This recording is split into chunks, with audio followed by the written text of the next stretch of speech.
Welcome मित्रांनो, तुम्हा सर्वांचं स्वागत आहे। आज आपण कृषी सेवक ग्रामसेवक भरतीमधील एक महत्त्वाचा पाठ म्हणजे बीजोत्पादन याबद्दल आज येथे अभ्यास करणार आहोत।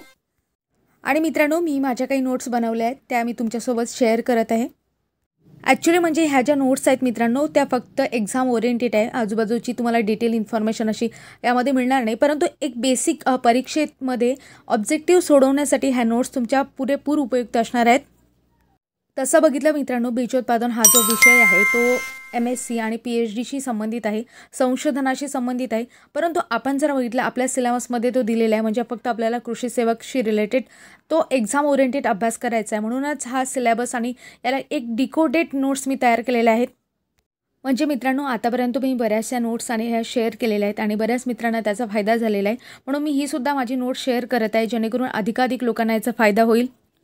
आणि एक महत्त्वाची गोष्ट म्हणजे मित्रांनो, बोलताना किंवा लिहिताना बऱ्याच वेळा माझ्याकडून थोड्या मायनर मिस्टेक होतात, ज्या मला समजत नाही। मला असं वाटते की मी बरोबरच लिहिलं आहे, पण ते तुम्हाला दिसू शकतात। म्हणून माझी कुठलीही चूक असो तुम्ही मला सांगण्याचा प्रयत्न करा। कमेंटमध्ये आपण ते कमेंट करू, पिन करू आणि तुम्ही बिनधास्तपणे बोला मित्रांनो, कोणी ऑब्जेक्शन घेणार नाही। मी तुम्हाला सांगितले आणि फ्री फ्रँक राहा। कुठलेही सजेशन असो, ऑब्जेक्शन असो, कुठलीही गोष्ट असो तुम्ही बिनधास्तपणे कमेंटमध्ये कमेंट करू शकता, कारण तुम्हाला सांगता माझ्यासुद्धा चुका मी दुरुस्त करत असते। चला तर मित्रांनो, आता आपल्या सिलेबसकडे वळूया।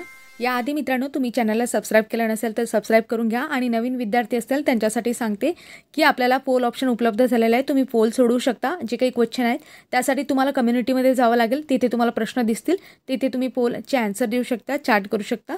कुठल्याही प्रकारचं सजेशन, ऑब्जेक्शन कोणती गोष्ट असो तो तुम्ही बिनधास्तपणे चॅटमध्ये बोलू शकता। आणि मित्रांनो, या सगळ्या गोष्टींच्या नोटिफिकेशन मिळवण्यासाठी तुम्हाला चॅनलला सबस्क्राईब करावे लागेल, जेणेकरून जेव्हा अपडेटेड माहिती या चॅनलवर टाकली जाईल तेव्हा तुम्हाला त्याच्या नोटिफिकेशन मिळतील। म्हणून चॅनलला नक्की सबस्क्राईब करा। आता तुमचा जास्त वेळ न घेता मी डायरेक्ट विषयाला सुरुवात करते। आपला विषय मित्रांनो आजचा बीजोत्पादन आणि कृषी सेवक भरतीनुसार जसा सिलेबस आहे त्यानुसार आपण हा पार्ट येथे घेतलेला आहे। मित्रांनो, सुरुवातीला मी तुम्हाला विषयाची पार्श्वभूमी सांगते, म्हणजे आपण आज येथे काय अभ्यास करणार आहोत। तर बघा, आज आपण जे रूल्स आहेत, रेग्युलेशन आहे, याच्या संबंधीचे काही महत्त्वाचे कायदे आहेत ते आपण बघणार आहोत। त्याच्यानंतर सीट कोणकोणत्या प्रकारचे असतात, कसे एकदल द्विदल, नंतर आपण बघणार आहोत कुठल्या प्रकारचे संकरित बियाणे तयार करण्यासाठी कसे टप्पे आहेत, प्रमाणित, पायाभूत वगैरे सगळे सर्टिफाईड सीट त्याचे एक टप्पे बघणार आहोत। आणि त्याच्यानंतर आपण बघतो की महत्त्वाचे मुद्दे आहेत, त्याच्याशी संबंधित विलगीकरण अंतर आहे। तसंच आपण बघतो सेल्फ पॉलिनेटेड क्रॉप आहे, म्हणजे स्वपरागीकरण होणारे आहेत, क्रॉस पॉलिनेटेड क्रॉप आहेत ते सुद्धा आपण बघणार आहोत। म्हणजे मित्रांनो, संपूर्ण बीजोत्पादन हा जो कार्यक्रम आहे तो एका शॉर्ट डिकोडेड नोट्समध्ये तुम्हाला इथे मिळणार आहे। म्हणून मित्रांनो, तुम्ही शेवटपर्यंत लेक्चर बघा। माझा प्रयत्न राहील की डिग्री डिप्लोमामध्ये 4 वर्ष 3 वर्ष जे काही आपण अभ्यास केला तो कमीत कमी वेळामध्ये 30-40 मिनिटांमध्ये मी तुम्हाला सांगण्याचा पुरेपूर प्रयत्न करेन। तो तुम्हाला साध्या आणि सोप्या भाषेमध्ये कसा समजेल यासाठी मी प्रयत्नशील राहील। तर चला मित्रांनो, सुरुवात करूया। आता काही महत्त्वाचे मुद्दे सुरुवातीला घेतले आहेत, त्यामध्ये आपण कायदे पाहू। त्यामध्ये पहिला मुद्दा आहे बियाणे विकासाचे नवे धोरण जे आहे ते 1948 मध्ये झालं होतं, म्हणजे सुरू करण्यात आलं होतं। नंतर आपण बघतो बियाणे कायदा कधी पास झाला, तर यामध्ये लक्षात ठेवा 3-4 गोष्टी आहेत आणि ज्या परीक्षेमध्ये तुम्हाला काय विचारलं आहे त्यावरून तुमच्या प्रश्नाचं उत्तर ठरेल। बघा, एक गोष्ट नीट लक्ष द्या। बियाणे कायदा जो आहे मित्रांनो तो 1966 मध्ये काय झाला, पास झाला, 29 डिसेंबर 1966 मध्ये। मग अधिनियमित कधी झाला तर 1968 मध्ये। मग तो बियाणे कायदा अधिनियमित झाला, मग तो अंमलात कधी आला तर लक्षात ठेवा याच्या बाबतीत 2 गोष्टी आहेत। 2 ऑक्टोबर 1969 मध्ये अंमलात आला असं सांगितलं एका ठिकाणी, आणि एका ठिकाणी 1973 मध्ये संपूर्ण देशभरात तो लागू झाला असं सुद्धा आहे। मग आता तुम्हाला प्रश्न कसा विचारला आहे त्यावर तुमचं उत्तर ठरते। मी परत रिवाइज करते मित्रांनो। बघा, बियाणे कायदा कधी पास झाला, 1966 मध्ये झाला। कधी, 29 डिसेंबर 1966 मध्ये। अधिनियमित कधी झाला, 1968 मध्ये। आणि तो लागू कधी झाला तर बियाणे कायदा जो आहे तो 2 ऑक्टोबर 1969 रोजी लागू झाला। कुठल्या ठिकाणी 1973 सुद्धा डेट आहे, परंतु 1969 तुम्ही लक्षात। काही बरेच विद्यार्थी मित्र आहेत की ज्यांना मराठीमध्ये समजत नाही, त्यांच्यासाठी आपण आता इंग्लिशमध्ये मी हे ॲक्ट परत एकदा सांगणार आहे मित्रांनो, म्हणजे तुमची पूर्ण रिव्हिजन होईल। इंग्लिशमध्ये बघा, यामध्ये सांगितलं आहे the seed act was enacted by parliament on 29 December 1996 and the seed rule were notified under 1968 and this come into force throughout the country on 2 October 1969। अशा प्रकारे मित्रांनो, ज्यांना मराठीतून पाहिजे त्यांनी मराठीतून ऐका आणि ज्यांना इंग्लिशमधून पाहिजे असेल त्यांनी इंग्लिशमधून ऐका. आपण एक इक्वल आणण्याचा प्रयत्न केलेला आहे. आता समोर आपण पाहू मित्रांनो, राष्ट्रीय बियाणे महामंडळाची स्थापना NSC नॅशनल सीड कॉर्पोरेशनची स्थापना कधी झाली? तर 1963 मध्ये झाली.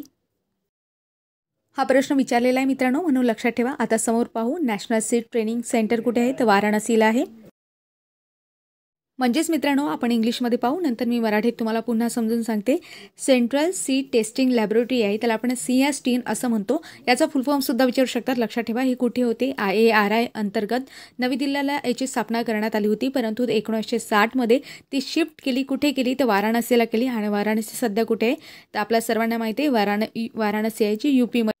म्हणून एक गोष्ट लक्षात घ्या मित्रांनो, की तुम्हाला CSTN विचारो किंवा नॅशनल सीड ट्रेनिंग सेंटर विचारू, CSTN म्हणजे मी तुम्हाला फुल फॉर्म सांगितला, तर ते कुठे आहे? तर वाराणसी येथे आहे, म्हणून लक्षात ठेवा. आता आपण समोरचा मुद्दा पाहू.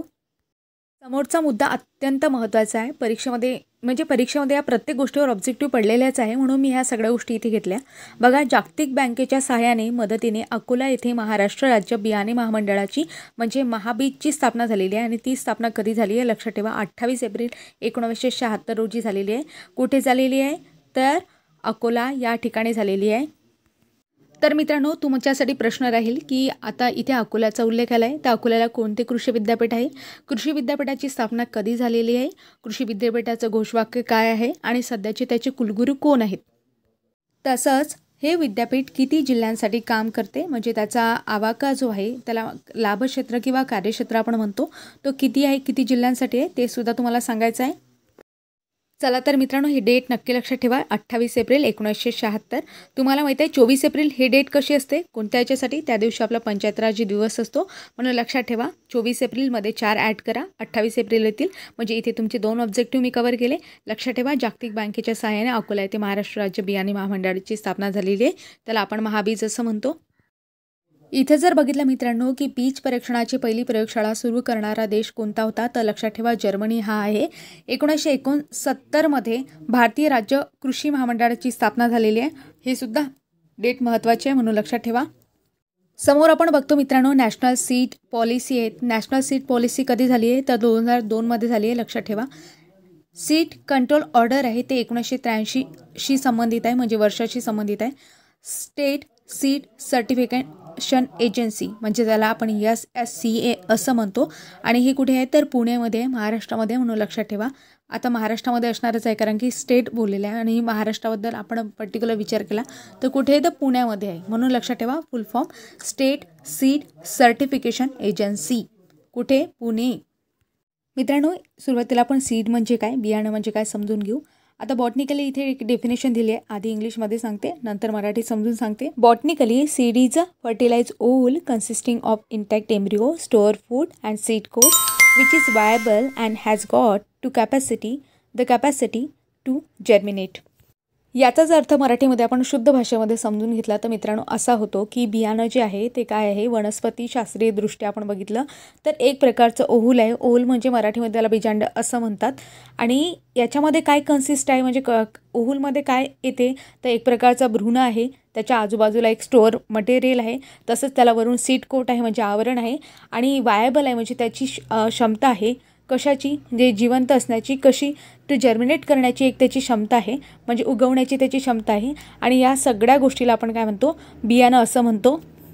मग मित्रांनो, कृषी सेवक या परीक्षेमध्ये 2-3 वेळा हा प्रश्न पडलेला आहे. Mature ovary convert into fruit and mature oval convert into seed. आता हे लक्षात कसं ठेवायचं, आता मराठीमधून थोडक्यात समजून सांगते की जे मॅच्युअर म्हणजे परिपक्व जी काही ओहरी आहे, परिपक्व ओहरी म्हणजेच काय, परिपक्व अंडाशय आहे, ते कशामध्ये कन्वर्ट होते तर फळामध्ये कन्वर्ट होते, म्हणून इथे सांगितलेलं आहे. आणि तसंच आपण बघतो मॅच्युअर ओहूल आहे, ओहूल कशामध्ये कन्वर्ट होते तर त्यामध्ये बीजामध्ये कन्वर्ट होते, म्हणजे सीडमध्ये कन्वर्ट होते. म्हणजे शुद्ध मराठीत आपण जर बघितलं तर अंडाशय हे फळामध्ये रूपांतरित होते, तर बीजांड आहे ते बीजामध्ये रूपांतरित होते. आणि त्यालाच आपण इंग्लिशमध्ये mature ovary convert into fruit and mature oval convert into seed. आता बऱ्याच वेळा काय होते मित्रांनो, आपल्याला हे सगळं माहिती असते की mature ovary into fruit and mature oval into seed, परंतु काय होते परीक्षेमध्ये आपण कन्फ्यूज होतो, दोन्ही गोष्टी एकसोबत आल्या. तर लक्षात ठेवा हे कसं लक्षात ठेवायचं. मॅच्युअर ओव्हरी, ओव्हरी इंग्लिशमधूनच लक्षात ठेवा, लवकर सोपं जाते. ओव्हरी आहे, ओव्हरीमध्ये आर येतो, लक्षात ठेवा, FRUITARY येतो आणि फ्रूटमध्ये सुद्धा आर येतो, म्हणून आरची जोडी लावायची की ओरीचं फ्रूटमध्ये. आता इथे खाली बघितलं आपण मॅच्युअर ओल आहे, ओलमध्ये शेवटी ई येतो आणि सीडमध्ये डबल ई येतो, पण ईशी जोडी लावायची. म्हणजे असा मी तर माझं लॉजिक आहे, पण तुम्ही तुमच्या लॉजिकने लक्षात ठेवू शकता. पटलं तर घ्या, नाहीतर स्किप करा. तुम्ही तुमच्या लॉजिकने लक्षात ठेवा. आता समोर पाहू मित्रांनो. समोर जर बघितलं मित्रांनो, काही आणखी सबस्टन्स आहे त्याच्यामध्ये, सीडमध्ये कोणकोणते, बियाणामध्ये कोणकोणता घटक असतो, त्यावर सुद्धा प्रश्न विचारले गेलेले आहेत. म्हणून आपण आता एक एक बियाणं. तर मित्रांनो, राईस आहे म्हणजेच भात आहे, भातामध्ये काय असते, ओरायझिन असते म्हणून लक्षात ठेवा. वीट आहे, वीटमध्ये काय असते, ग्लुटिनिन नावाचं घटक असतो, हे एक प्रोटीन आहे. नंतर आपण बघतो बार्ली, बार्लीमध्ये काय असते तर हार्डेईन असते, लक्षात ठेवा. बार्ली सगळ्यांना माहिती असेल. नंतर मेज, मकामध्ये काय असते तर झेइन असते, म्हणजे झीन असं म्हणतात, त्याला वेगवेगळे उच्चार आहे, तुमच्या उच्चारानुसार तुम्ही लक्षात ठेवा. पुढे आहे पी म्हणजे आपला वाटाणा आहे, वाटाणामध्ये लेग्युमिन असते, आपल्याला माहिती आहे लेग्युमिनस फॅमिली आहे त्याची. आणि समोर आपण बघतो की सोयाबीन आहे, सोयाबीनमध्ये नोडुलिन असते, लक्षात ठेवा. सनफ्लावर आहे, सनफ्लावर सगळ्यांना माहिती आहे, इन्युलिन नावाचा घटक असतो त्यामध्ये. तसंच ग्रेन, लेग्युम्स आहेत, त्याच्यामध्ये फॅसिओलिन असते. म्हणून हे सगळे महत्त्वाचे घटक आहे, यावर प्रश्न विचारला जाऊ शकतो, म्हणून महत्त्वाचा पॉईंट आहे म्हणून इथे घेतला. आता समोर पाहू मित्रांनो की राज्यातील बीज तपासणी प्रयोगशाळा कुठे कुठे आहेत, तर लक्षात ठेवा. नाशिक, पुणे, नागपूर, औरंगाबाद, अकोला, परभणी इत्यादी ठिकाणी राज्यातील बीज तपासणी प्रयोगशाळा आहेत. यापैकी तुम्हाला कुठलाही ऑप्शन देऊ शकतात आणि विचारू शकता कोणकोणत्या ठिकाणी आहे, कोणकोणत्या ठिकाणी नाही, असा सुद्धा प्रश्न पडू शकतो. म्हणून महत्त्वाचे ऑब्जेक्टिव्ह आहे, म्हणून लक्षात ठेवा. मित्रांनो, समोर आपण बियाण्यांची उगवण क्षमता म्हणजेच त्याचं जर्मिनेशन बघणार आहोत. मित्रांनो, एक गोष्ट लक्षात घ्या की आपल्या घरी बऱ्याच वेळा बियाणे असते, धान्य असते, मग ते बियाणं उगवते का, ते सुद्धा एक प्रकारचं धान्य आहे ना.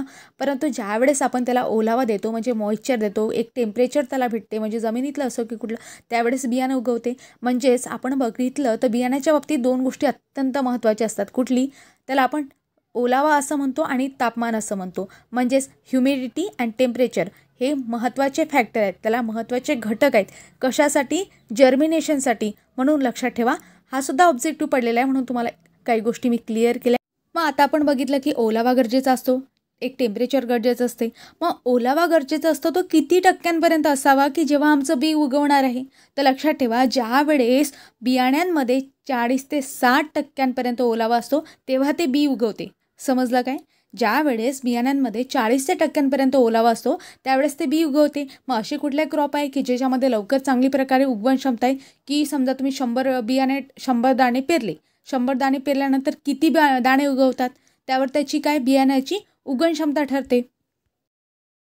आपण जर मित्रांनो फील्ड क्रॉपमध्ये बघितलं तर सगळ्यात जास्त उगवण क्षमता कोणत्या बियाण्यांची आहे, तर लक्षात ठेवा मक्याची आहे. आणि सगळ्यात कमी कोणाची आहे, कापूसची आहे, म्हणजे कॉटनची आहे. मक्याची किती टक्के उगवण क्षमता आहे, 90%. आणि कॉटन म्हणजे कापसाची किती टक्के उगवण क्षमता आहे, 65. म्हणजे जेव्हा तुम्ही मक्याचे 100 दाणे पेरता तेव्हा 90% दाणे काय होतात, यशस्वी होतात.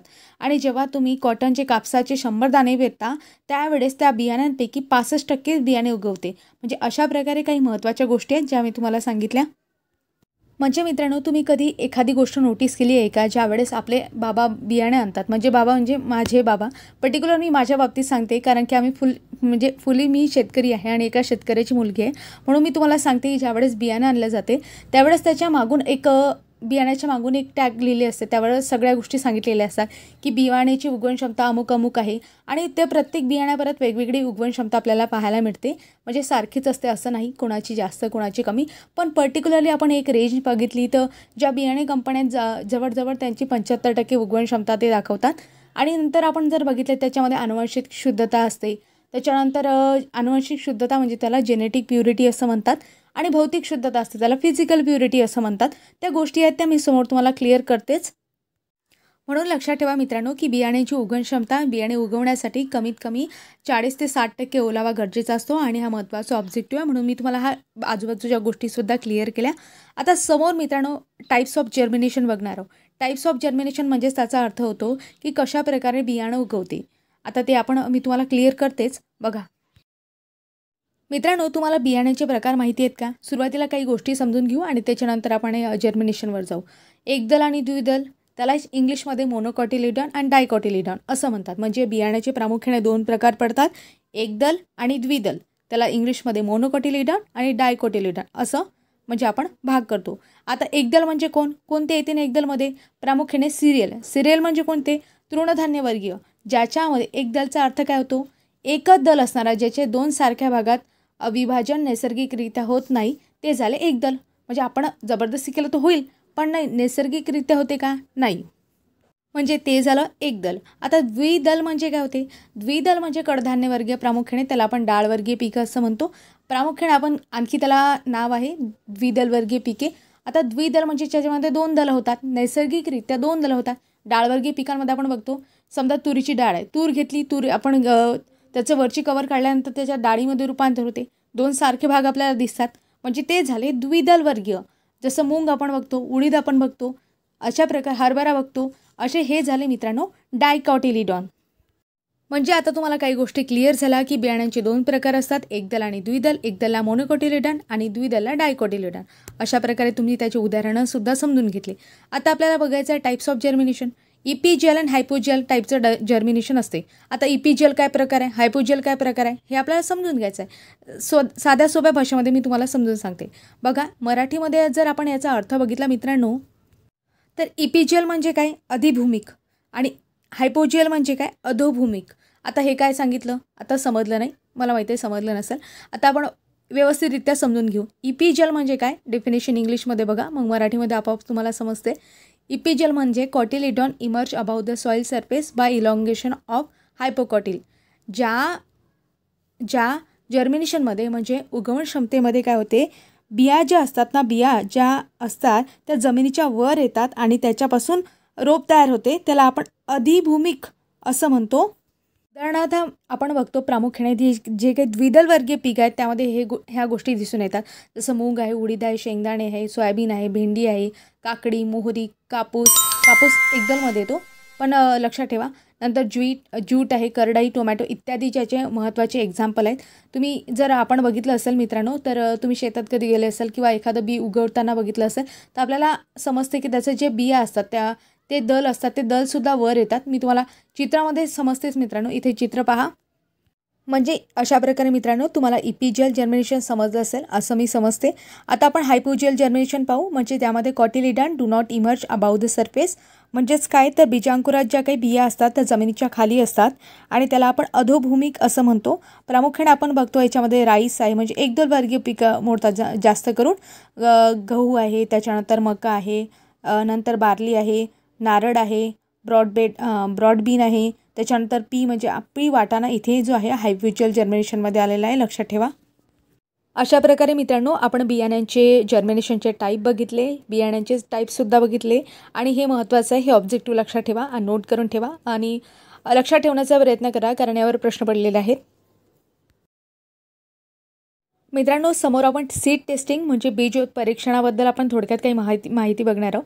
सुरुवातीला काही शब्द आहेत, वाक्य जे इंग्लिशमध्ये सांगते, त्याच्यानंतर आपण मराठीमध्ये त्याचा अर्थ समजून घेणार आहोत. म्हणजेच इंग्लिश आणि मराठी फील्डमधील दोन्ही फील्डमधील विद्यार्थ्यांना त्याचा फायदा होईल. The first seed testing station was founded by professor ॲपनोबे ॲट जर्मनी इन 1869. म्हणजेच आपण मराठीमध्ये जर बघितलं तर पहिलं स्टेशन शोधणारे कोण होते किंवा तयार करणारे कोण होते, तर प्रोफेसर नोबे होते. म्हणून आपण त्यांना काय म्हणतो? सीड टेक्नॉलॉजीचे फादर असं म्हणतो. म्हणजेच काय? बीज उत्पादनाचे, बीज परीक्षणाचे फादर कोण आहेत? तर प्रोफेसर नोबे आहेत, म्हणून लक्षात ठेवा. आणि स्टेशन कुठे होतं मित्रांनो? तर जर्मनीमध्ये होतं. कधी? 1869मध्ये. लक्षात ठेवा 1869मध्ये आहे. बऱ्याच वेळा काय करते मी 1869 मला म्हणायचं असते किंवा वेगळीच गोष्ट मी म्हणून टाकते, कारण हे म्हणजे मुद्दाम नाही होत, पण माझ्याकडून चूकभूल म्हणून ते अशा गोष्टी होतात. तर लक्षात ठेवा मित्रांनो, तुम्ही रिचेक करत जा.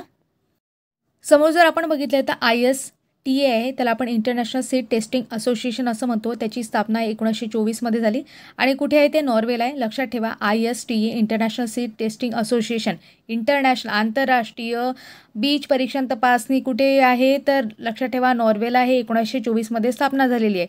समोर पाहू CSTL म्हणजे केंद्रीय बीज परीक्षण प्रयोगशाळा कुठे आहे? तर लक्षात ठेवा सेंट्रल सीड टेस्टिंग लॅबोरेटरी जी होती ती मी आधीच तुम्हाला सुरुवातीला म्हणजे जेव्हा ऑब्जेक्टिव्ह सांगितले त्यामध्ये सांगितलं की सेंट्रल सीड टेस्टिंग लॅब आहे, ती कुठे होती?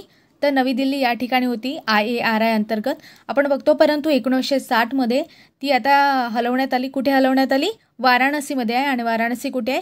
UPमध्ये आहे, म्हणून लक्षात ठेवा. मित्रांनो, समोर आता आपण वायबिलिटी ऑफ सीड बघणार आहोत. आता वायबिलिटी म्हणजे काय? एखाद्या सीडमध्ये त्याचा जिवंतपणा म्हणजे त्याच्यामध्ये उगवण्याची क्षमता आहे का, त्यालाच आपण वायबिलिटी असं म्हणतो. तर बघा मित्रांनो, बऱ्याच वेळेस काय होते, बऱ्याच वेळा आपल्याला निसर्ग भरपूर गोष्टी काही शिकवतो.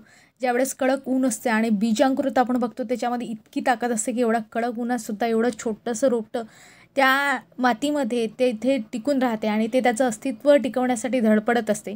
तसं जर बघितलं मित्रांनो, आताची जी कंडिशन आपण बघितली, स्पर्धा परीक्षेच्या युगात भयानक संघर्ष असतो आणि विद्यार्थी इतका म्हणजे त्या संघर्षातून घासून त्याचं इतकं झीज झालेली असते.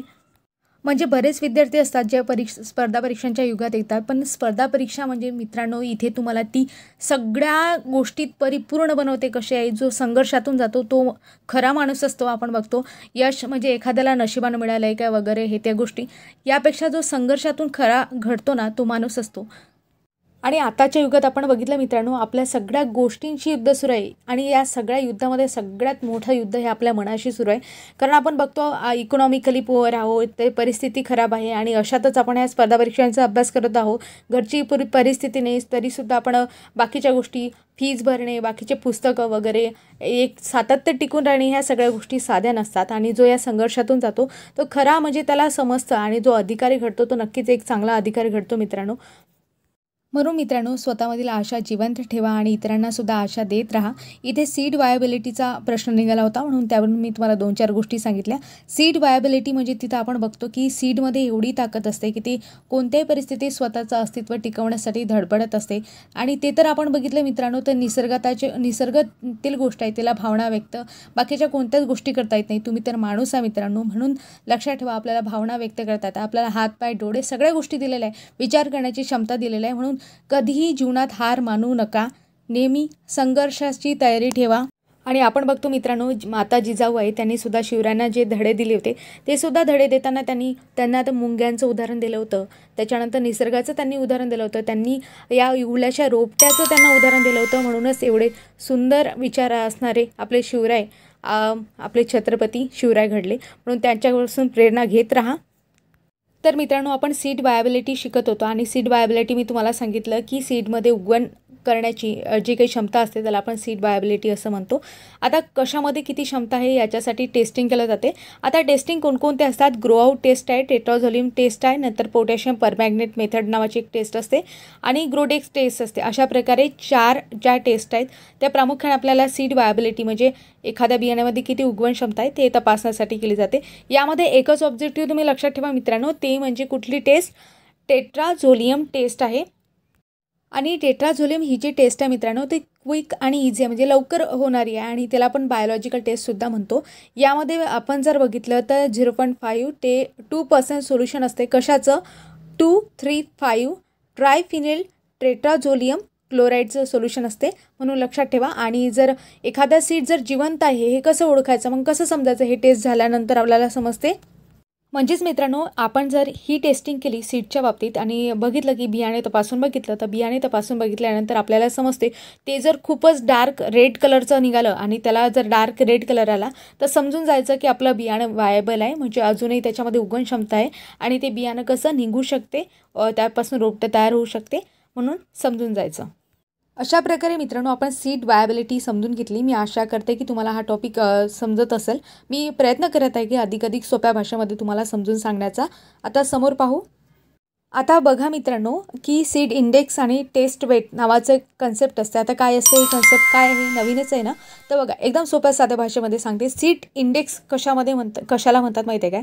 ज्या वेळेस एखाद्या बियाचे आपण 100 दाणे घेतो आणि त्याचं वजन करतो, साध्या सोप्या भाषेमध्ये 100 दाणे घ्यायचे, त्याचं वजन करायचं, ते झालं सीड इंडेक्स. आणि यामध्ये पर्टिक्युलर आपण सीड इंडेक्स कोणाच्या बाबतीत मोजतात? तर जे काही मोठे दाणे असतात, जसं ग्रीन ग्राम आहे, ब्लॅक ग्राम आहे, म्हणजे काय मूग आहे, उडीद आहे, त्यांचे दाणे मोठे मोठे असतात ना, त्यांच्या बाबतीत आपण सीड इंडेक्स काढत असतो. म्हणजे वेट ऑफ 100 सीड, त्याला आपण सीड इंडेक्स असं म्हणतो.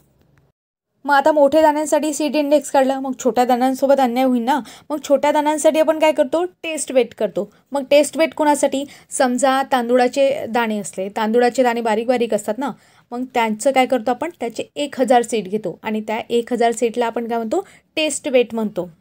समोर मित्रांनो इथे विलगीकरण अंतर सांगितलेलं आहे, पण विलगीकरण अंतर समजण्यासाठी सुरुवातीला तुम्हाला फाउंडेशन सीट, सर्टिफाईड सीट काय हे समजणं गरजेचं आहे. म्हणून सुरुवातीला आपण जे काही क्लासिफिकेशन ऑफ सीट आहेत, म्हणजे कशा कशा प्रकारचे टॅग वगैरे सगळं असतात ते आपण व्यवस्थितरित्या समजून घेऊ आणि नंतर विलगीकरण अंतर पाहू. मित्रांनो, क्लासेस ऑफ इम्पॉर्टंट सीड आपण बघणार आहोत, म्हणजे कोणकोणते क्लासेस पडतात. यामध्ये आपण बघितलं न्यूक्लियस सीड आहे, त्याच्यानंतर ब्रीडर सीड आहे. ब्रीडर सीडलाच आपण मूलभूत बियाणे किंवा पैदासकार बियाणे असं मराठीमध्ये म्हणतो. समोर आपण बघितलं तर फाउंडेशन सीड आहे, फाउंडेशन सीडला पायाभूत बियाणे असं म्हणतात. रजिस्टर सीड आहे, रजिस्टरला नोंदणीकृत बियाणे असं म्हणतात. सर्टिफाईड सीड आहे, सर्टिफाईड सीडला आपण काय म्हणतो, प्रमाणित बियाणे असं म्हणतो. आणि जे शेतकरी शेतांच्या म्हणजे त्यांच्या शेतावर घेऊ शकतात असं बियाणं म्हणजे त्याला ट्रूथफुल सीड असं म्हणतात. म्हणजेच कोणतं सीड आहे तर सत्यप्रत बियाणे असं म्हणतात. मित्रांनो, आता आपण एक एक गोष्ट म्हणजे प्रत्येक गोष्ट व्यवस्थितरित्या समजून घेणार आहोत. सुरुवातीला न्यूक्लियस सीड पाहू. आता न्यूक्लियस सीड म्हणजे काय, आता बऱ्याच विद्यार्थी मित्रांना प्रश्न पडला असेल.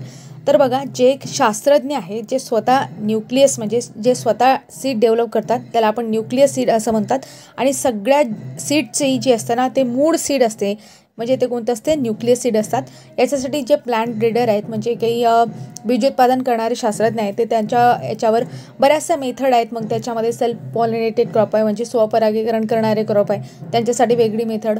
क्रॉस पॉलिनेशन करण्यास त्याच्यासाठी वेगवेगळ्या भरपूर मेथड आहे. त्या मेथडचा अभ्यास करून त्याचे सीड डेव्हलपमेंट करतात. आणि हे सीड डेव्हलप करण्यासाठी भरपूर प्रोसेस आहेत मित्रांनो, आणि खूप इंटरेस्टिंग प्रोसेस आहेत. आणि त्याच्यासाठी प्लांट ब्रीडरला 15 वर्षापर्यंत मेहनत घ्यावी लागते आणि तेव्हा कुठं सीड तयार होते, न्यूक्लियस सीडच्या बाबतीत म्हणत आहे मी. मग आपण जर बघितलं ही प्रोसेस शिकणं आता आपला म्हणजे हा आपला अभ्यासक्रमाचा भाग नाही, आपल्याला फक्त एक्झाम ओरिएंटेड अभ्यास करायचा आहे, म्हणून मी तुम्हाला ह्या गोष्टी सांगत नाही.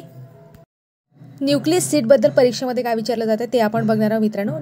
न्यूक्लियस सीड आहे ते लिमिटेड क्वांटिटीमध्ये बनवलं जाते, कारण की ते प्लांट ब्रीडर बनवतात म्हणून, म्हणजेच शास्त्रज्ञ बनवतात.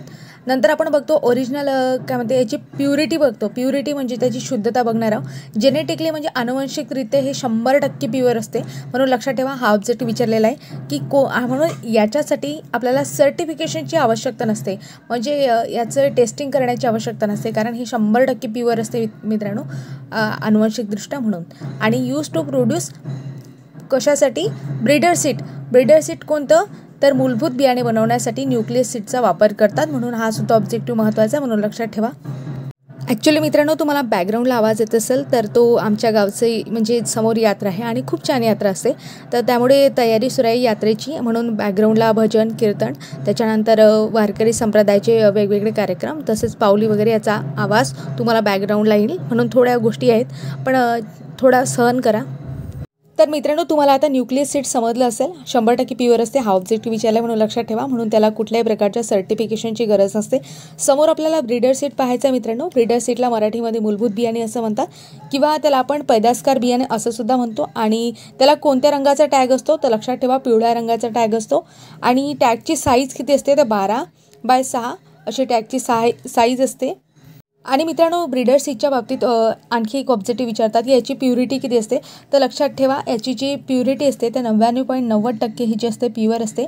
आणि आपण बघितलं होतं पिवळा कलर, आता इंग्लिशमध्ये आलं तर त्यांच्यासाठी सांगते की गोल्डन येल्लो कलर लक्षात ठेवा कशाचा, टॅगचा. आणि टॅगची साईज पण लक्षात ठेवा 12x6 सेंटीमीटर साईज असते, म्हणून इथे सेंटीमीटर लिहायचं राहिलं आहे मित्रांनो, म्हणून लक्षात ठेवा 12x6 सेंटीमीटर साईज असते म्हणून.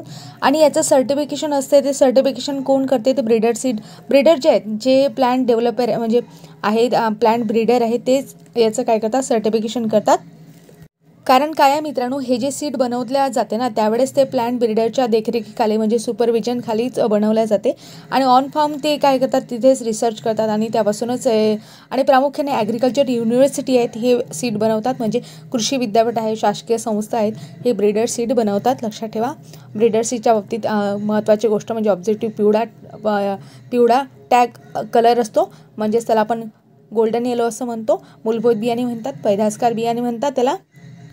एवढे सारे ऑब्जेक्टिव्ह मित्रांनो ब्रीडर सीडच्या बाबतीत लक्षात ठेवा. आनुवंशिकता लक्षात ठेवा आणि त्याचं येलो गोल्डन कलर टॅग असतो, पिवळा टॅग असतो. मूलभूत बियाणे त्याला पैदासकार बियाणे असं म्हणतो. हे सगळ्या गोष्टी आहेत महत्त्वाच्या. आणि कोणापासून तयार करतात तर न्यूक्लियस सीडपासून तयार करतात ब्रीडर सीड, म्हणून लक्षात ठेवा. आता समोर आपण बघणार आहोत फाउंडेशन सीड. फाउंडेशन सीडला पायाभूत बियाणं असं म्हणतात आणि पायाभूत बियाणं कोणापासून तयार करतात तर ते ब्रीडर सीडपासून तयार करतात. म्हणून एक गोष्ट लक्षात ठेवा, न्यूक्लियस सीडपासून ब्रीडर सीड केलं, ब्रीडर सीडपासून फाउंडेशन सीड केलं. तर मित्रांनो, आता फाउंडेशन सीडबद्दल आपल्याला व्यवस्थित समजून घ्यायचं आहे. बघा, आपण बघितलं होतं ब्रीडर सीडला कोणत्या रंगाचा टॅग, पिवळ्या रंगाचा. मग फाउंडेशन सीडला कोणत्या रंगाचा टॅग असतो, पांढऱ्या रंगाचा टॅग असतो. आणि टॅग साईज किती असते हे सुद्धा विचारतात, म्हणून लक्षात ठेवा 15x7.5 सेंटीमीटर साईज असते कोणाची, फाउंडेशन सीडची. आणि एक गोष्ट लक्षात घ्या मित्रांनो, फाउंडेशन सीड आहे त्याला मदर सीड असे म्हणतात आणि याची जर प्युरिटी आपण बघितली तर 99.5% आनुवंशिकरित्या प्युअर असते आणि भौतिकरित्या फिजिकल प्युरिटी आपण बघितली तर 98% असते. म्हणून दोन्ही गोष्टी महत्त्वाच्या आहेत. प्युरिटीवर प्रश्न विचारला जातो, टॅगवर प्रश्न विचारला जातो, दोन्ही गोष्टी महत्त्वाच्या आहेत. म्हणून लक्षात ठेवा पांढऱ्या रंगाचा टॅग आहे म्हणून.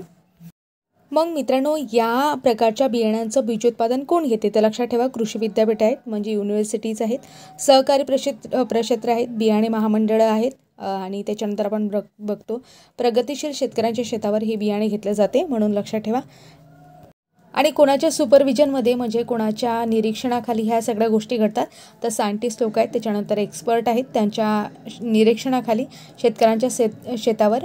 तसंच आपण बघतो सीड सर्टिफाईंग एजन्सी आहे, SCA असं म्हणतो, त्यांच्या देखरेखीखाली हा सगळा फाउंडेशन सीड बनवण्याचा जो काही कार्यक्रम असतो तो चालत असतो. समोर जर मित्रांनो आपण बघितलं तर रजिस्टर सीड आहे. लक्षात ठेवा, आता मी तुम्हाला एक एक गोष्ट सांगितली होती की न्यूक्लियस सीडपासून ब्रीडर सीड, ब्रीडरपासून फाउंडेशन सीड, फाउंडेशनपासून रजिस्टर सीड, अशा प्रकारे हे आणि रजिस्टर सीडपासून सर्टिफिकेशन सीड, अशा प्रकारे ही प्रोसेस आहे, महत्त्वाची प्रोसेस आहे. म्हणून लक्षात ठेवा यालाच आपण संक्रमणाचे वेगवेगळे टप्पे असं म्हणतो किंवा सीड प्रोडक्शनचे वेगवेगळे टप्पे असं आपण म्हणतो. आता आपल्याला रजिस्टर सीडबद्दल थोडक्यात जाणून घ्यायचं आहे मित्रांनो. बघा, शेतकरी स्वतःच्या शेतावर रजिस्टर सीड घेऊ शकतात. कोणाच्या अंडर म्हणजे देखरेखीसाठी कोणाला बघणार आहे ते स्टेट सीड सर्टिफाईंग एजन्सी आहे, त्याच्यासाठी देखरेख करते, म्हणजे त्याच्यावर देखरेख करण्याचं काम करते.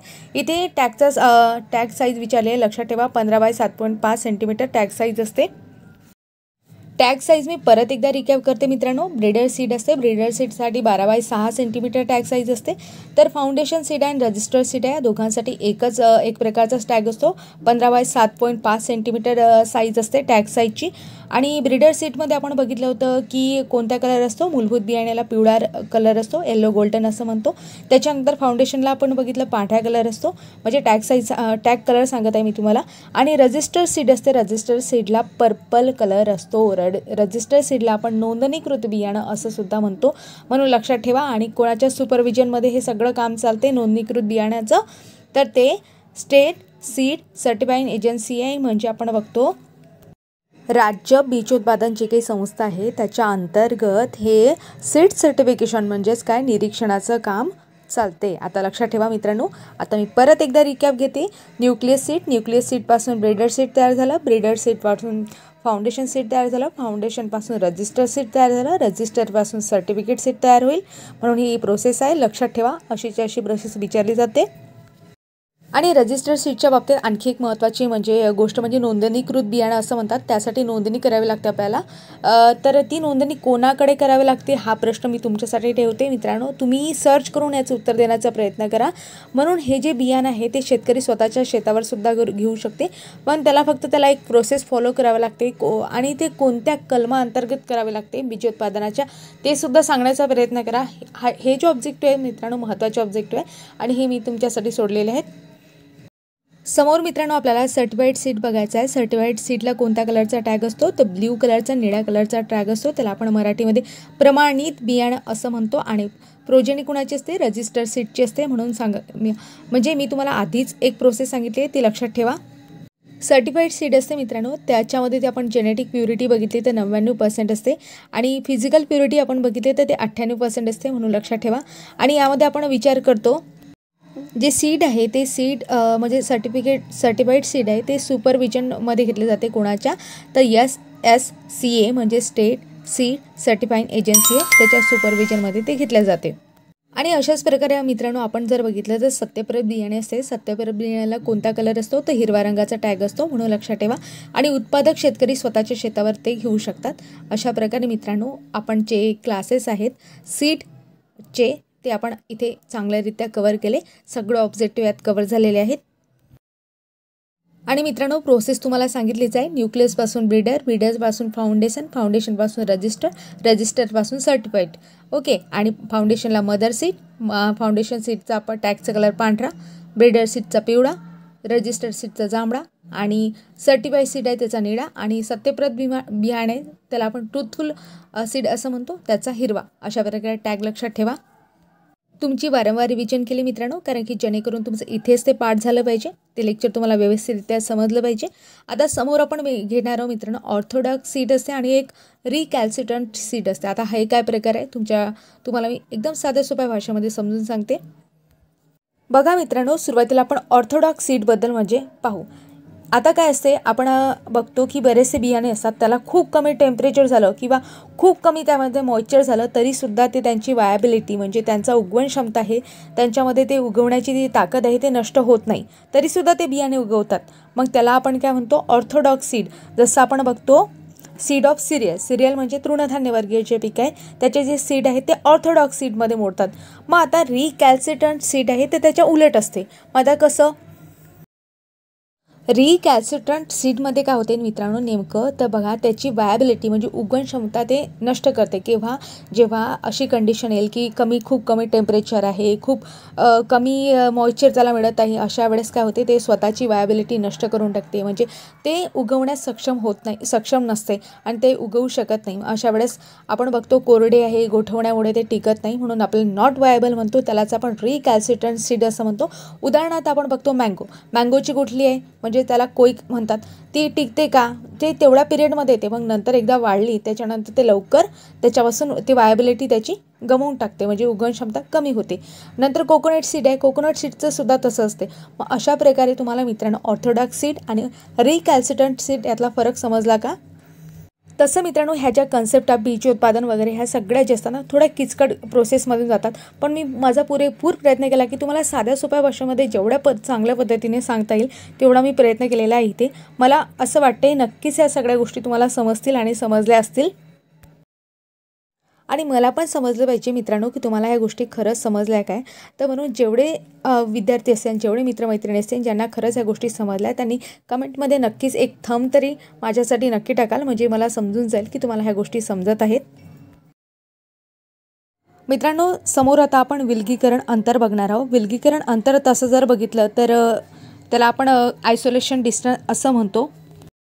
तर आयसोलेशन डिस्टन्स आपण कशासाठी ठेवत असतो की त्यामध्ये कंटॅमिनेशन होणे म्हणजे दूषितीकरण होऊ नये एका व्हेरायटीचं दुसऱ्या व्हेरायटीमध्ये, किंवा एकाच प्रकारच्या म्हणजे गहूची व्हेरायटी पण त्याच्या दोन वेगळ्या व्हेरायटी आहेत, त्या दोन व्हेरायटीमध्ये म्हणजे कुठल्याही वेगळ्या व्हेरायटीशी त्याचं कंटॅमिनेशन होऊ नये याच्यासाठी आयसोलेशन डिस्टन्स ठेवणं गरजेचं असते. आयसोलेशन डिस्टन्स त्यालाच आपण मराठीमध्ये विलगीकरण अंतर असं म्हणतो. कारण मित्रांनो हे विलगीकरण अंतर ठेवल्यामुळे आपल्याला जेनेटिकली प्युअर आणि फिजिकली प्युअर असे दोन्ही प्रकारचे सीड आपल्याला मिळवायचे असतात, त्यामुळे हे अंतर ठेवणं गरजेचं असते. तसेच मित्रांनो बीजोत्पादन घेताना 3 प्रकारच्या लाईनचा उपयोग करतात, ए लाईन, बी लाईन आणि आर त्यालाच आपण रिस्टोरर लाईन असं म्हणतो, म्हणून ह्या गोष्टी आहेत लक्षात ठेवा. मित्रांनो हे अंतर जाणून घेण्याच्या आधी काही स्वपरागीकरण होणारे म्हणजे सेल्फ पॉलिनेटेड क्रॉप कोणते आहेत ते आपण पाहू, त्याच्यानंतर क्रॉस पॉलिनेटेड क्रॉप कोणते आहेत ते पाहू आणि प्रत्येकासाठी विलगीकरण अंतर कसं आहे ते सुद्धा पाहू. मित्रांनो ही गोष्ट समजून घेण्याच्या आधी आपल्याला पॉलिनेशन म्हणजे काय हे समजून घ्यायचं आहे. आणि पॉलिनेशन हे पॉलिनेशनलाच म्हणजे त्याला आपण परागीभवन असं म्हणतो मराठीमध्ये. आता पॉलिनेशन काय इंग्लिशमध्ये सांगते सुरुवातीला. पॉलिनेशन म्हणजे काय असते की एखादं फूल पर्टिक्युलरली पकडा तुम्ही, त्या फुलामध्ये काय असते मेल गॅमेट असतात आणि फिमेल गॅमेटसुद्धा असतात. आता मेल गॅमेट म्हणजे काय, फिमेल गॅमेट म्हणजे काय ते मराठीमध्ये सांगते. फुलामध्ये काय असते स्त्री केसर असते आणि पुंकेसर असते. आणि ज्या वेळेस पुंकेसरामधील आपण बघतो जे काही परागकण आहे ते परागकण स्त्री केसरावर पडतात आणि त्यापासून स्त्री केसरावर पडल्यानंतर त्याला आपण परागीभवन असं म्हणतो किंवा पॉलिनेशन असं म्हणतो. आणि हे जर मित्रांनो त्यापासून जर फलधारणा होत असेल तर त्याला आपण फर्टिगेशन असं म्हणतो, म्हणजे फलधारणा असं म्हणतो. म्हणजे तुम्हाला मित्रांनो इथे एक गोष्ट क्लिअर झाली की फलधारणा होण्यासाठी त्याआधी पॉलिनेशन होणं गरजेचं असते. मग आता हे पॉलिनेशन कोणत्या पद्धतीने होते त्यानुसार सेल्फ पॉलिनेटेड आणि क्रॉस पॉलिनेटेड असे 2 प्रकार पडतात आणि तिसरा प्रकारसुद्धा पडतो त्यामध्ये ऑफन क्रॉस पॉलिनेटेड असं सुद्धा म्हणतात. आता सुरुवातीला आपण परागीकरण बघणार आहोत, म्हणजे सेल्फ पॉलिनेटेड क्रॉप कोणते आहेत आणि कशाला म्हणतात ते सुद्धा बघणार आहोत. बघा मित्रांनो, सेल्फ पॉलिनेटेड क्रॉप म्हणजे काय, जेव्हा फुलातील परागकण त्याच फुलाच्या स्त्री केसरावर किंवा त्याच झाडावरील दुसऱ्या फुलाच्या स्त्री केसरावर पडून परागीभवन होते तेव्हा त्याला आपण सेल्फ पॉलिनेशन म्हणजे स्वपरागीकरण असं म्हणतो. म्हणजे परत सांगते की जेव्हा फुलातील परागकण त्याच फुलाच्या स्त्री केसरावर किंवा त्याच झाडावरील दुसऱ्या फुलाच्या स्त्री केसरावर पडून परागीभवन होते तेव्हा त्याला आपण काय म्हणतो, स्वपरागीकरण म्हणजे सेल्फ पॉलिनेशन असं म्हणतो. मग ओपन क्रॉस पॉलिनेटेड व्हेरायटी म्हणजे काय, ओपन क्रॉस कुठले तर लक्षात ठेवा, जेव्हा एखाद्या झाडातील स्त्री केसरावर दुसऱ्या झाडावरील फुलातील परागाचे सिंचन होते त्यावेळेस त्याला आपण मुक्त परागीभवन म्हणजेच काय ओपन क्रॉस पॉलिनेटेड क्रॉप असं म्हणतो. मग आता राहिलं कोणतं, क्रॉस पॉलिनेशन.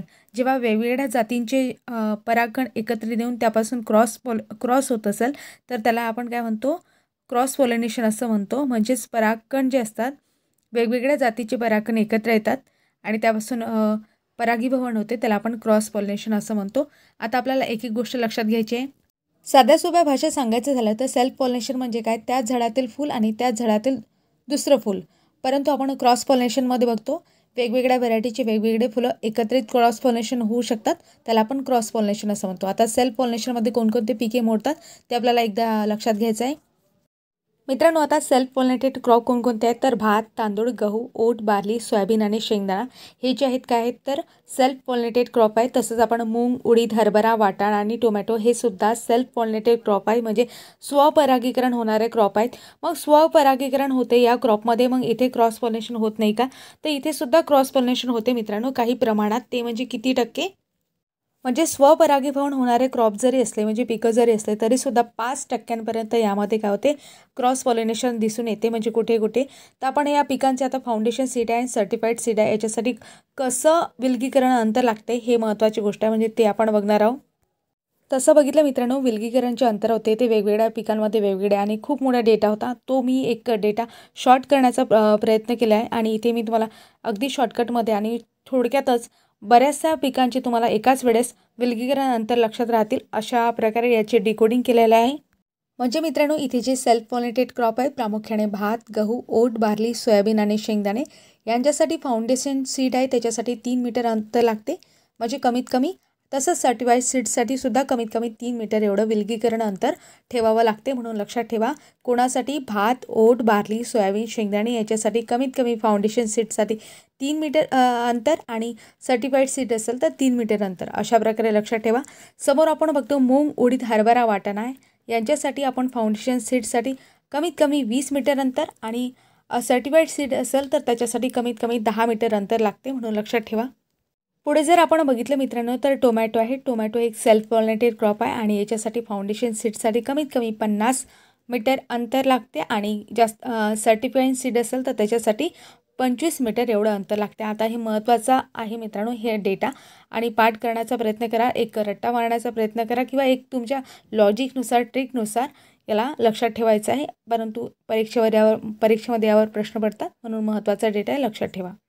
आता समोर मित्रांनो आपण क्रॉस पॉलिनेटेड क्रॉप आहे त्यामध्ये बघणार आहोत फाउंडेशन सीडचं किती अंतर लागते आणि सर्टिफाईड सीड असेल तर कमी किती अंतर लागते, म्हणजे हे मिनिमम आयसोलेशन डिस्टन्स आहे, लक्षात ठेवा.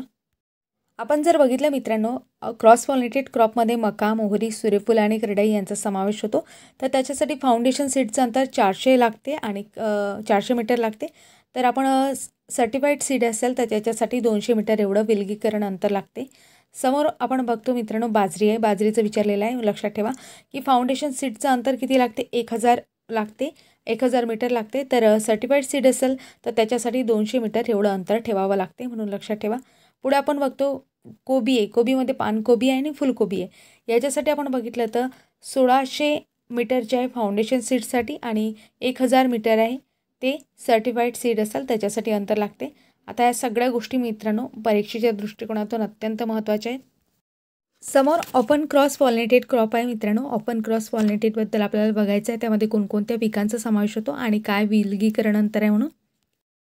समोर मित्रांनो आपण ओपन क्रॉस पॉलिनेटेड क्रॉप बघणार आहोत. त्यामध्ये कॉटन, स्वर्गम, रेड ग्राम, ब्रिंजल, ओकरा आणि चिली इत्यादींचा समावेश होतो. ब्रिंजल, स्वर्गम आणि रेड ग्राम आहे म्हणजेच काय वांगी, ज्वारी आणि काय तर तूर इत्यादींसाठी फाउंडेशन सीडसाठी 200 मीटर अंतर लागते. तर तेच जर सर्टिफाईंग सीड असेल तर त्याच्यासाठी 100 मीटर एवढं अंतर लागते. तसंच मित्रांनो ओकरा आहे आणि चिली आहे, याच्यासाठी फाउंडेशन सीड असेल तर 400 आणि सर्टिफाईंग सीड असेल तर 200 एवढं विलगीकरण अंतर लागते.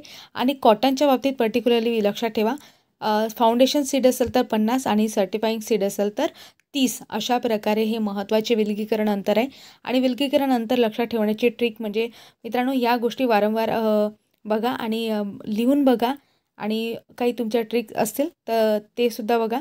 मी इथे शॉर्टकटमध्ये तुम्हाला काही गोष्टी सांगण्याचा प्रयत्न केला, म्हणजे खूप डिकोडिंग हा सिलेबस केला आहे. तसं तुम्हाला विलगीकरण अंतर खूप जास्त झाले असते, परंतु आपण एकत्रित करण्याचा प्रयत्न केलेला आहे. समोर बघा मित्रांनो सीड डॉर्मन्सीबद्दल काही गोष्टी सांगण्यात आलेल्या आहे. सीड डॉर्मन्सी म्हणजे बियाण्यांची सुप्तावस्था असते आणि ही बियाण्यांची सुप्तावस्था मोडण्यासाठी काही ट्रीटमेंट असतात. मग त्याला आपण भौतिक पद्धतीनं किंवा रासायनिक पद्धतीने ते आपण ट्रीटमेंट करतो. मग भौतिक पद्धतीला आपण फिजिकल ट्रीटमेंट असं म्हणतो आणि ज्या काही केमिकल ट्रीटमेंट असतात त्याला आपण रासायनिक पद्धती असं म्हणतो. मग फिजिकल ट्रीटमेंट कोणत्या आहेत यावर कृषी सेवकला प्रश्न पडलेला आहे म्हणून सांगते.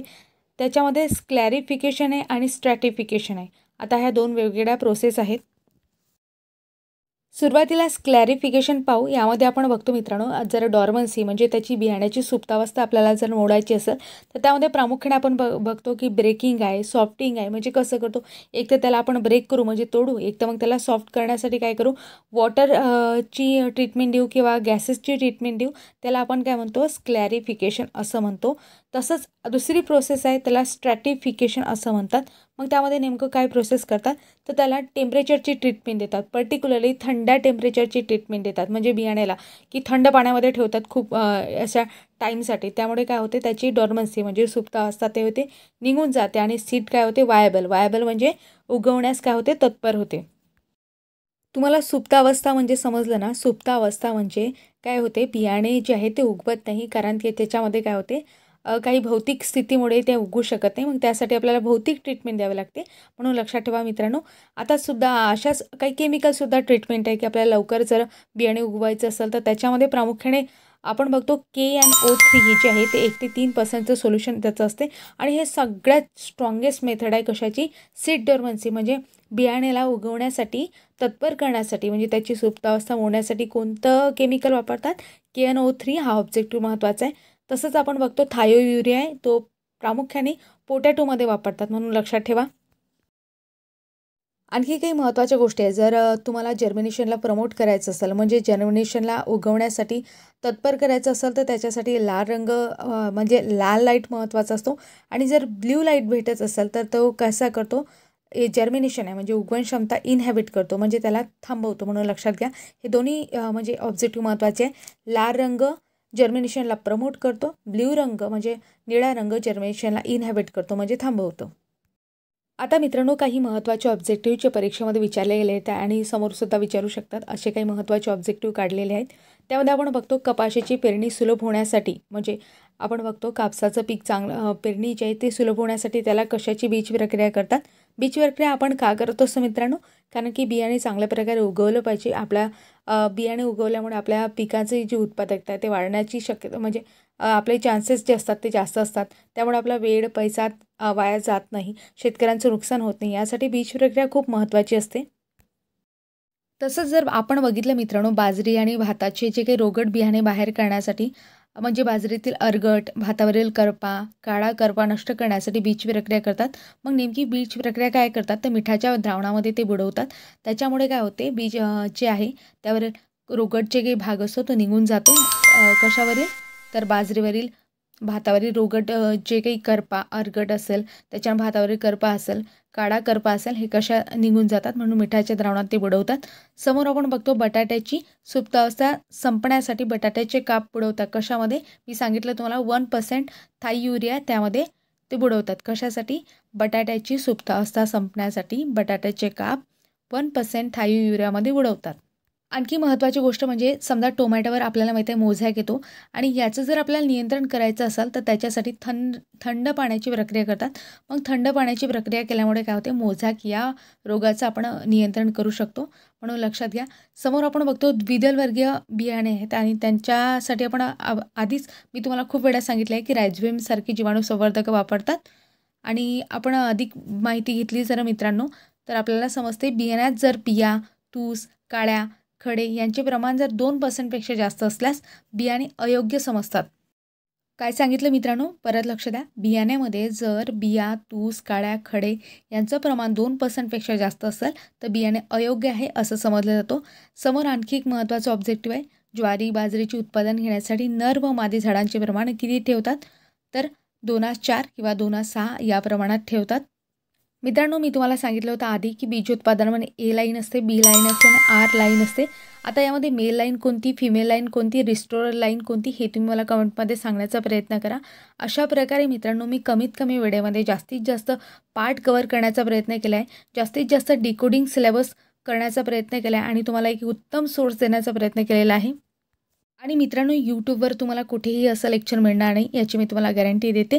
म्हणून यामध्ये तुम्ही जास्तीत जास्त मित्रांना तुमच्या मित्रमैत्रिणींना शेअर करा. तुम्हाला कंटेंट आणि क्वालिटी कशी वाटली ते सुद्धा सांगा. काही सजेशन, ऑब्जेक्शन कुठली गोष्ट असो तुम्ही बिनधास्त कमेंटमध्ये फ्रीमध्ये सांगा. आपण त्यावर विचार करू. चला तर मित्रांनो, भेटूया समोरील अशाच नवनवीन व्हिडिओसोबत. तोपर्यंत तुम्हा सर्वांचे खूप खूप आभार. तुम्ही इथपर्यंत लेक्चर ऐकलं. थँक्यू मित्रांनो. भेटूया नवीन व्हिडिओमध्ये.